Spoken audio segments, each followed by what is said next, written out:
What is up, everybody? This is Sora Synn Gaming here, and we are back with a new video. This time we are looking at Gran Saga, an upcoming MMORPG coming to mobile and computers everywhere soon. So what is Gran Saga exactly? Well, it's developed by NPixel, which was formed by a group of former Seven Knights developers. The game itself will be run on the Unreal Engine 4 graphics engine, and the game development is supposedly based on three foundations: the innovative visuals, innovative storytelling, and innovative enjoyment. So what are those exactly? Well, first of all, innovative visuals. According to NPixel, they say that they know that more people enjoy watching games like esports and streaming. So with that in mind, they want to create a game that is visually, aesthetically pleasing to the eye. They want to develop Gran Saga with the graphics and high production value that is supposedly not seen in the mobile market within the same genre so far. Now, I don't exactly know how true that is. I have seen a lot of mobile games that look visually very impressive using Unreal Engine 4, but judging by what I've seen in the trailer, it looks great. So if it continues to look that way and it blows my mind when the game comes out, I'm sure it's going to be an amazing experience. The next on the list is what they say is called innovative storytelling. So innovative storytelling is basically immersion. So they want to immerse the players in the story, connect the players with the grand scale of the world, and create emotional attachment with the characters through this in-depth, deep storytelling. Now, if they can do that, I tell you, there's been so many times where I've been pretty bored with game storylines, and I don't want to skip it, but I end up skipping it. So, if they have good voice acting, good story, and it's explained well, and it's not completely convoluted like a lot of Asian games are. A lot of stories so bleh. Hopefully it'll be awesome. Definitely gonna keep an eye on that because I love a good story. So if a game can pull off a good story, that's gonna be awesome for me. Now the next thing that they talked about was, what was it again? It was the innovative enjoyment. Now what is that? That's, according to NPixel, innovative enjoyment is where they want to respect the individuality of all players. So basically, they don't want to focus on the typical MMO vertical growth. So basically, they've introduced this core system called the Grand Weapon. Now, the Grand Weapon is designed to find your unique play style. The Grand Weapon will use different combat styles for you to choose from, and also I believe, from what I read, if this is correct, when you choose different combat styles, your skills of course will change, but so will the appearance of the weapon. So it kind of reminds me of like Final Fantasy XIV's relic weapons, except that instead of having to collect multiple different weapons like in Final Fantasy XIV, you just have one weapon which will change the look based on what skill type you want to go for. Now, I'm not 100% sure on that. That's just my interpretation of what that means. But if that's the case, that's really cool. Like, I'm hoping that with this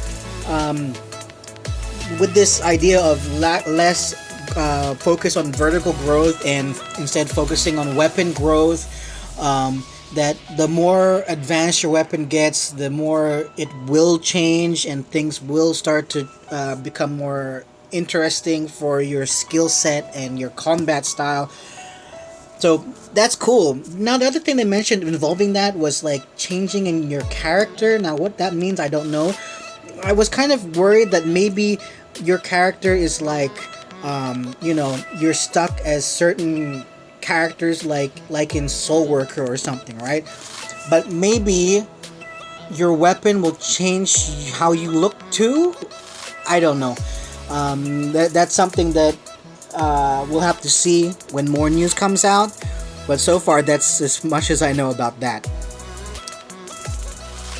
I guess honestly, what's really concerning for me is I hope that, for one, I hope it's not gender locked. Two, I hope that it's not character locked, and that you can create your own characters. But judging by the trailer, I keep seeing these certain characters that are playable. So I'm very concerned about that. That's not really my kind of playstyle. I like to create characters that are made by me.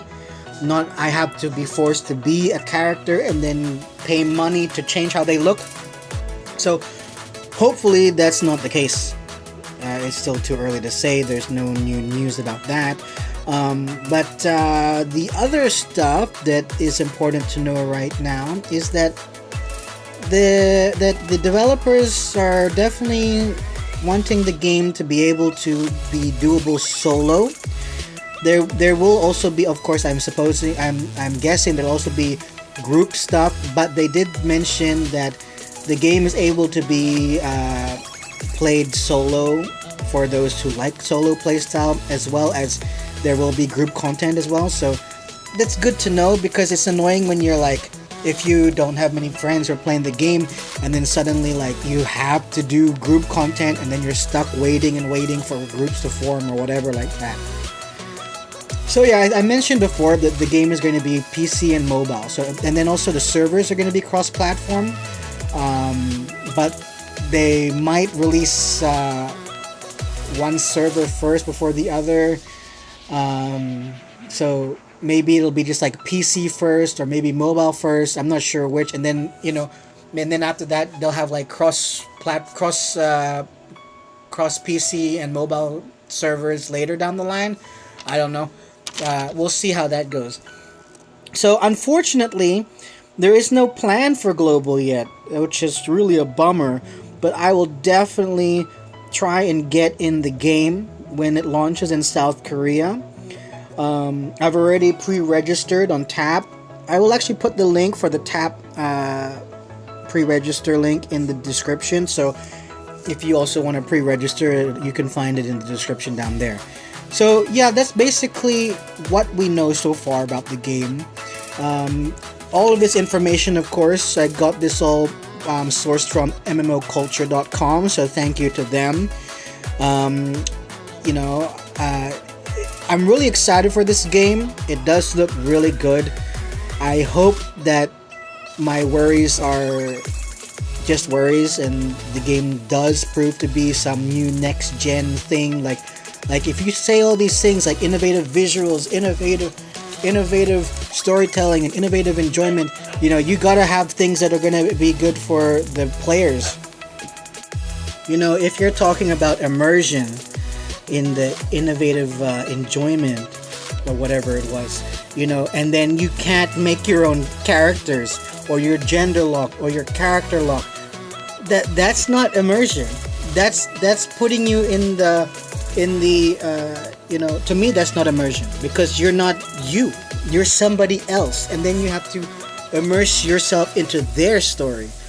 But my version of immersion is to be immersed in my own story, to be my own hero, or to be the hero and they're my companions. That kind of thing is much more interesting to me than having to be somebody else's character and then take on their role.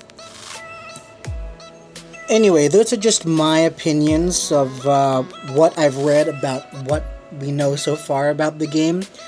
I'd love to know what you think. Maybe you have completely different opinions to me, and that's cool. I'm still excited for the game, and I'm really looking forward to when it does come out. Unfortunately, we still don't have a date. We just know that it's coming this year. Anyway, that's probably it for me. So, thank you for watching. I hope you managed to make it this far. Please like and subscribe and follow me on all my social media accounts. They'll all be down below. I hope to see you guys soon. Thanks for listening, and take care, everyone. Thanks, and have a good time. Bye-bye.